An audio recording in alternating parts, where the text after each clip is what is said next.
Hey, welcome back. We are playing Ratchet Clank from 2002 for the PlayStation 2. We're on Blackwater City, and we're just gonna hop right back in. Let's get gaming. So, again, we're in this dramatic environment. We just got here from that space station, so it's a pretty, again, dramatic.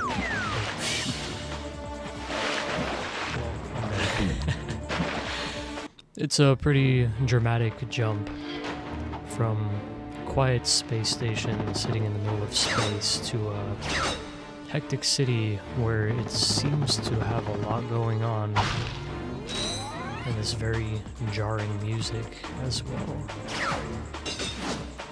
A lot of very strong environmental shifts in this game, which make it feel like you really are hopping into a completely different world every time. Something I also noticed about this emulator is that, I don't know if you've noticed, in the distance there are a lot of shapes called polygons, and, you know, just various different shapes in the distance, like that pentagon-looking valve over there. And they kind of round out smooth when you approach them. I'm not sure if that's from the original game design or if that's the emulator, but I mean, let me know if you were convinced by my last videos to go out and get a PS2 and you tried playing one of these games on it. Let me know what your experience is. And better yet, let everybody know what kind of cost you paid for it so that everybody can have kind of a benchmark for what they can expect. Regarding cost, my PlayStation, I'm assuming and hoping that in the end I'm the one that will have spent the most out of everybody here on my PlayStation 2. Because I got it when it was new. And actually, I didn't buy it. My dad did. He got it as a Christmas bonus, more like. So I guess it was free for us, but his company's cost. Back then, PlayStation 2 was going to run you about $200 fresh out of the box. And 2002, $200 is about $380 or some dollars today. So, converted for today's cost, I bought this game at $40, which comes out to about like $65 today. And PlayStation 2 is $200 back then, roughly $350, $360. So in total, I would have spent around $420 on this game. Or not on this game itself, but to get set up to play this. Today, I found this game online for $25, which is pretty good for the condition that I got it in. And my PlayStation that I'm using is still the original PlayStation, the box, you know, the big box. And not in a nostalgic way, but in a practical way, that is the PlayStation that I would recommend everybody getting, because alright, this is kind of a timed challenge, so my focus is going to be divided here between what I'm saying and what I'm doing. Oh man, I think I may have already messed this up. This one is tough. This one took me a few tries when I was little. But anyways, so the original PlayStation 2 is a big box, and it is arguably one of the sturdiest constructed consoles I have ever seen in my life. I've had it since 2002 and it still works, which already tells you something. It never got like Like the PS3 had the yellow light of death, the Xbox 360 had the red ring of death, and they started seeing those very recently. Well, no, sorry, not very recently, but, you know, not that long ago. Like 5 years ago, PS3 started getting yellow light, maybe 10 years ago, I'm not actually sure. But, point is, PS3 started checking out. PS4s, I've heard that they have heating issues, so that's a thing that's happening now. And the yellow light of death was also the result of poor heat dissipation within the console. So was the red ring of death in the Xboxes. So basically what I'm trying to say is my PlayStation 2 still works, and I've had no problems with it. I moved it around a lot throughout my life. Oh man, can I make it? Oh, it's right there. Oh, okay. Nice. My PlayStation 2 had a lot of moving around throughout its life. I moved it from one house to another, moved it to my apartment, moved it to a second apartment, moved it back to my parents' house, and then it stayed at my parents' house for a while. I opened it up, I cleaned it out, made sure that the fans were still spinning and everything. Hey, press conference is over. Just a Captain moment. Quark don't want no more reporters bugging him in his trailer. Oh, you see, my friend and I need to speak to the captain about a matter of galactic security. You mean you and your walking camera? You paparazzi make me sick. Now beat it. But sir, I'm sure the Captain Quark will understand once we... Now, save it. I know how it works. You convince me to let you in, you snap a picture of the captain in his underpants, then Underpants? you sell a picture to the info tabloid for $1 million bolts. You've got it all wrong. Meanwhile, I'm stuck here making 6 bolts an hour, and I have to listen to a lecture from that cheapskate Quark. So you don't get in unless I get a kickback. In advance. 4,000, that's a pretty big step up from 6 bolts an hour. Jeez. Anyways, what I was saying was my PlayStation has been through a lot. The big bulky one, so it's not the most convenient size, I know, and it kind of looks like it takes up a bit of space. If you don't have a lot of space, then, I mean, I think it's worth it just to make room for it. Because not only is it a PlayStation, but it's also a DVD player, CD player, you know, you get quite a ride out of it. And the only major maintenance that I've done on it, besides cleaning, was one time I actually dropped it from about 5 feet from the top of a TV because I pulled the controller too hard. And it fell onto a hard concrete floor, and it still worked. It still works to this day.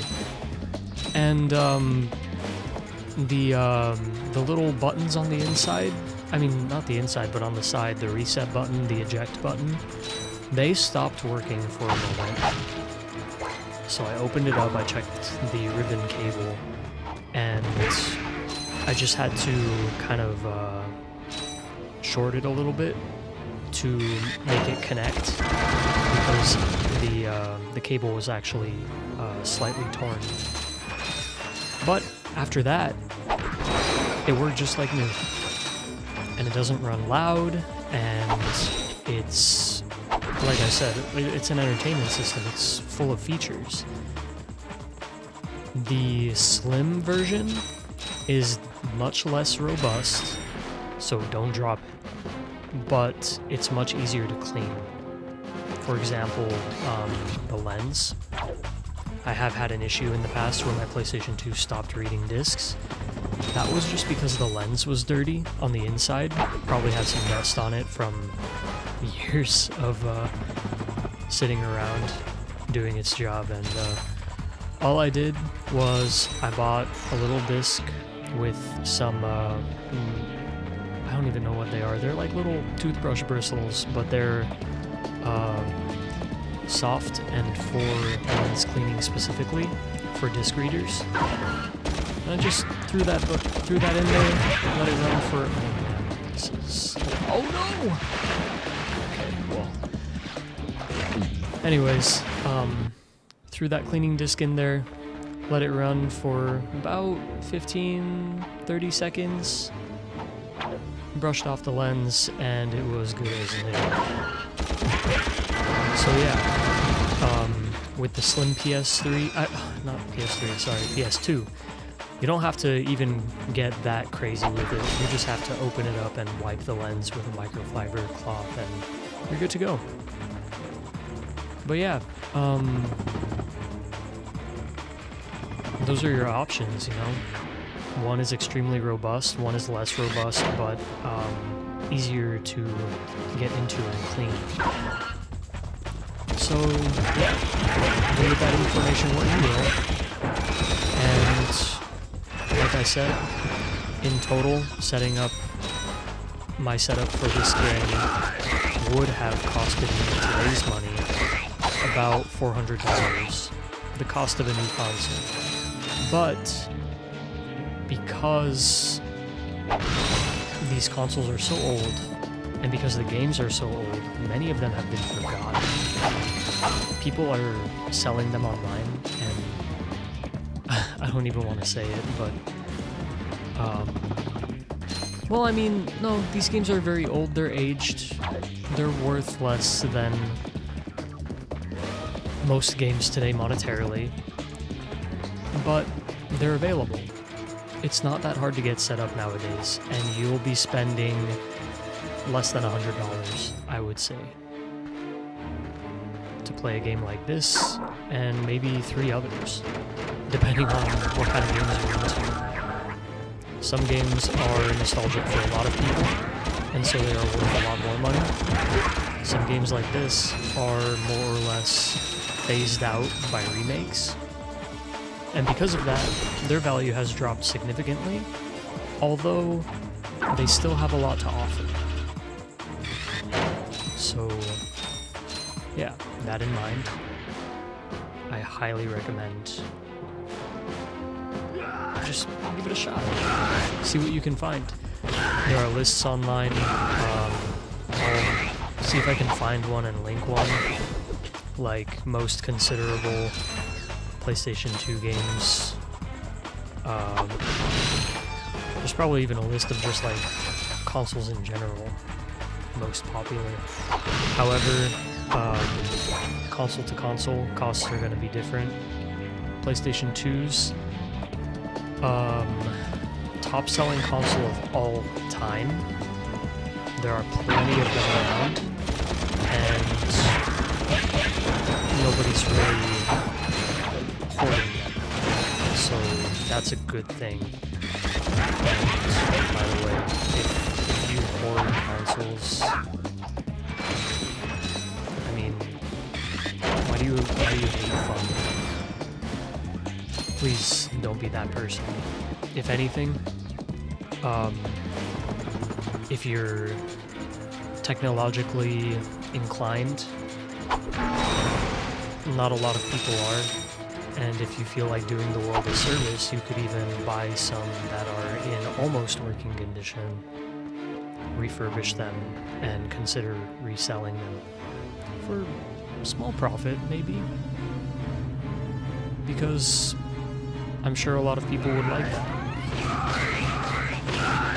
Just please don't price gouge. Please. For everybody's sake.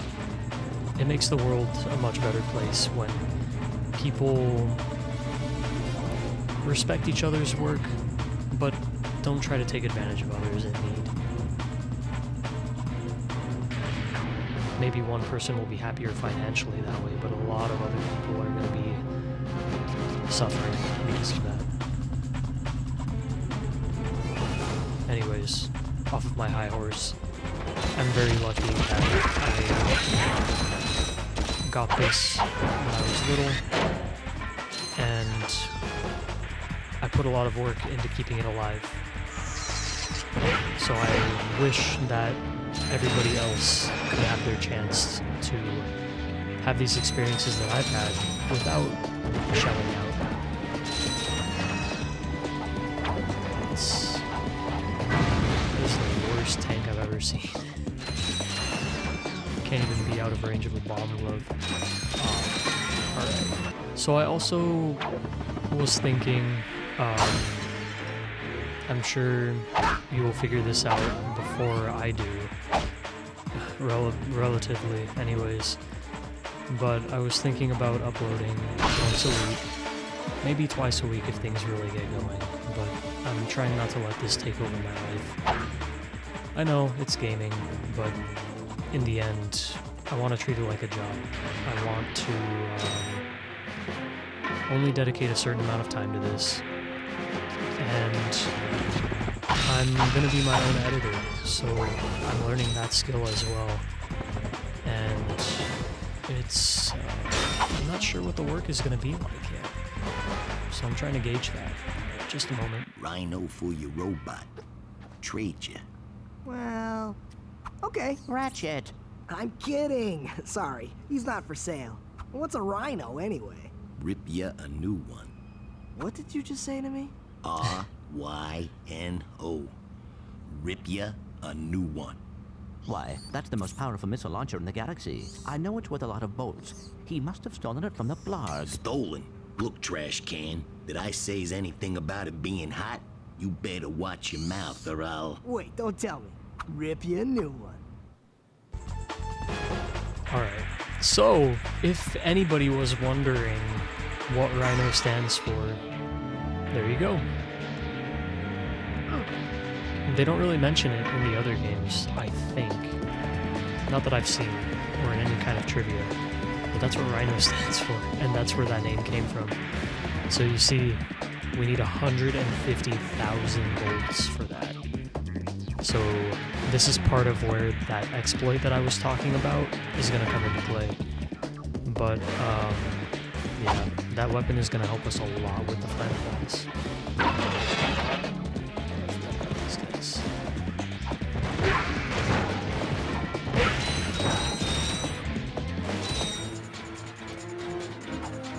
But yeah, anyways, once a week uploads.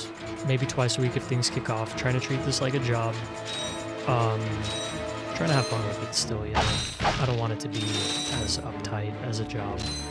But I'm gonna be my own editor, and I haven't had much practice with video editing, so I'm really hoping that it comes together. My biggest project, which I haven't done yet, and it's gonna come out before this video, so I don't even know why I'm talking about it.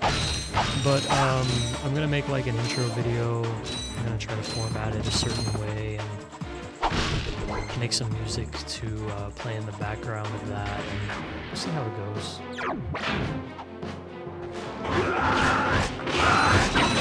So these guys, are they gonna help these? Yep. So we have some faction versus faction here. One side helped to now they're all trying to find me.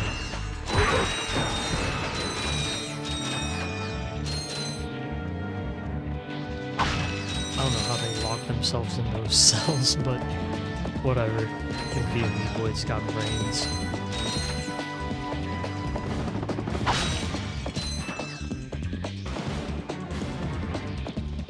But yeah, that's honestly the thing that I'm dreading most about this whole project, is learning how to edit videos, because I've seen when it's done well, and I want to be able to do it that well, but I have no idea if I can accomplish such a project.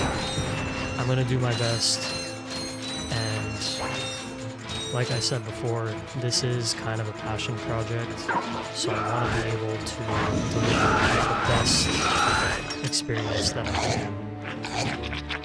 I don't expect that it's gonna take off. I don't even really think it's gonna make me that much money. I just want to do this for me and see if I can, you know? See if I can make it something really worth enjoying.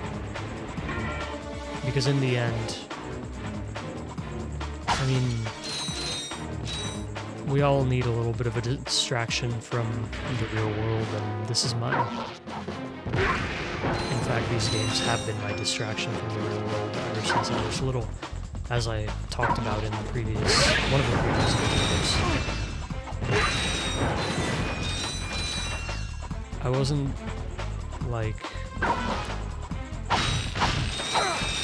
lacking in anything as a child, really. My parents gave me so much, and I'm so grateful to them for everything that they've given me.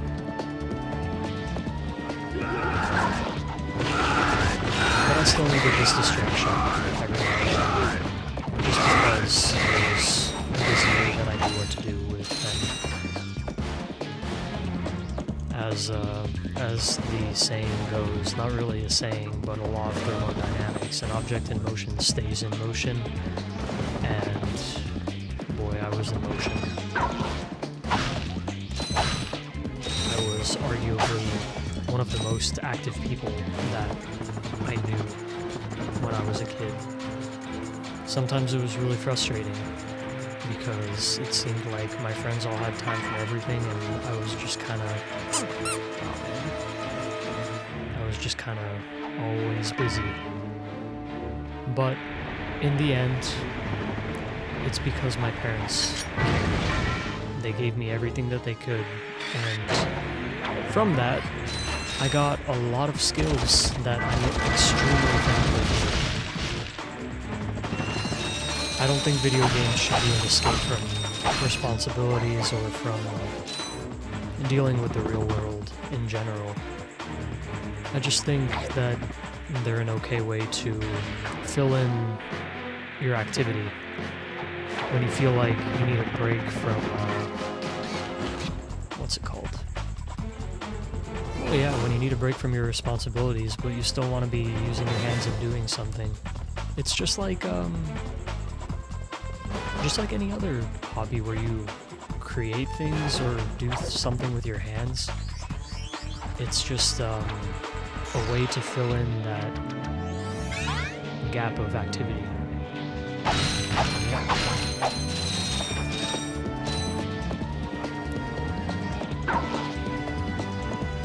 I did have a bit of a problem with it when I was little, so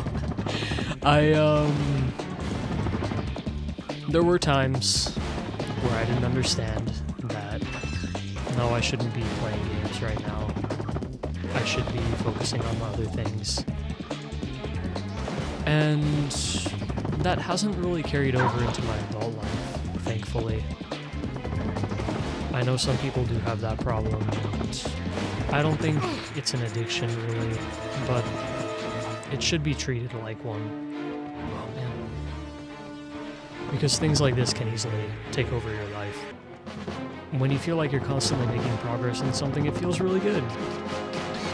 But that's not how life works. You will make like an inch of progress in a week, and sometimes it's just like that. And it sucks when it's like that. But you can't just freeze up and put your effort into something else. You have to keep going. That's kind of why I decided to start on these projects that I've been working on. Because life was a little bit too much for me.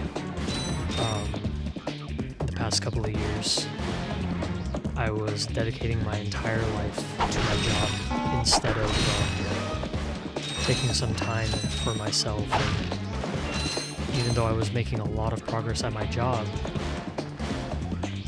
I wasn't really doing anything in my own life. And I was falling behind on my personal deadlines, and things were getting left behind. I was forgetting things all the time, and it just wasn't good. It wasn't good for me. And that goes to show you that it doesn't just happen with video games, it happens with everything. It doesn't matter if you're hooked on making progress in a game or hooked on making progress at your job or something, you gotta have balance in your life. Welcome to the HoverCon Intergalactic Hoverboard Competition. Captain Quark's giving away a brand new Platinum Zoomerator to the winner of this competition. A platinum zoomerator. Perhaps that will be the proof of your accomplishments that Skid's agent requires. Wait, do you guys mean Skid McMarks? Yeah, Skid couldn't make it, so we're here to, fill in for him. Guess we'll see about that. Alright. So, this is the racing portion of the game. Pretty much every Ratchet & Clank game had something like this back then. I don't remember if the newer ones had it or not, but in this one it's a hoverboard competition. And the controls are very slippery. I have to get into basically all of these boosts just to get ahead of these guys. And if I don't, then I don't win. And you have to get first place in this. One of the things that I hated the most about racing games, and I mean, I still play them, but I never enjoyed them. I never really enjoyed them that much, is that you always have to get first place, and sometimes they make it ridiculously hard to do that. Like, a game called Motorstorm, which came out on the PS3. It's such a unique idea for a racing game at its time. It came out and it blended all of the types of off-road racing you could think of. Truck racing, motorcycle racing, even rally cars. And just put all of them on one track and said go. And it was an amazing game, but it required you to get first place every time, and it's ridiculous. So we gotta retry that. It's not crazy difficult, the controls are a little bit slippery, but I mean, they're very responsive. So it's not as bad as it could have been. You just gotta keep on hitting the boosts. Oh man, and you know what, we're gonna can't restart. Just gotta go over. Anyways, Motorstorm. Incredible game for its time. The graphics were something to behold.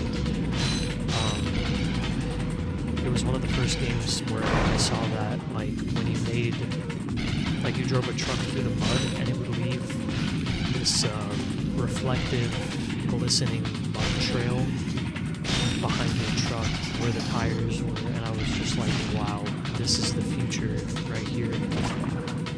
But anyways, once you get past the first few races, it gets incredibly difficult. You have to get first place in the last few races, and you'll get out-boosted by your opponents, and they'll just knock you off your bike sometimes, or if you're in a car, they'll just push you off, or if you're in a truck, they'll block you. It was insanely difficult. I don't think they really did any kind of balancing with the computer racers. They were just like, good luck. And I never played the online for that game. In general, I try to... Hi, folks. Captain Quark here. It is my distinct pleasure to introduce this year's HoverCon Intergalactic Champions. Let's give it up for newcomers. Ratchet and Clank. Hey, look, that's us. Today's winners will take home a brand new professional-grade Model T15 Platinum Zoomerator. Manufactured by Gadgetron, this hoverboard drive delivers more lift, speed, and maneuverability than any other anti-grav device on the market. Well, folks, that's all the time we have. Tonight, remember to set your infobots to the Quark Classic channel for tonight's episode of Dogfight Over Death Canyon, starring yours truly. Thank you, and have a Quark-tastic day. Alright, so, anyways, we got the Platinum Zoomerator. I think that was totally optional. Yeah, I don't even think you have to do that. I just did it out of habit. Back when I got stuck on this game and I couldn't get past that other section that we went through earlier, the underwater section, I couldn't even get to this part, and I didn't know what to do, so I just kept doing the hoverboard race over and over again. Real quick, I'm gonna wrap up the thought. Real quick, I'm gonna wrap up the thought about MotorStorm, and then we'll finish this video. So yeah, MotorStorm, insanely difficult game towards the later part of it, and I never played the online, so I don't know how that was. I try to stay away from online games in general because I feel like they suck up too much of your life. But fun game, racing game, requires you to be in first, even against impossible computer players sometimes, and my dad beat it, but he swore after he beat it, he was never going to play it again because it was too much for him, and he felt like he just won because he got lucky. Anyways, that's going to be all for this recording. We've pretty much finished Blackwater City, so next we will be going to the next planet, and yeah, we'll pick up from here. Thank you again for joining me, and we'll continue next time. Have a great day. Bye.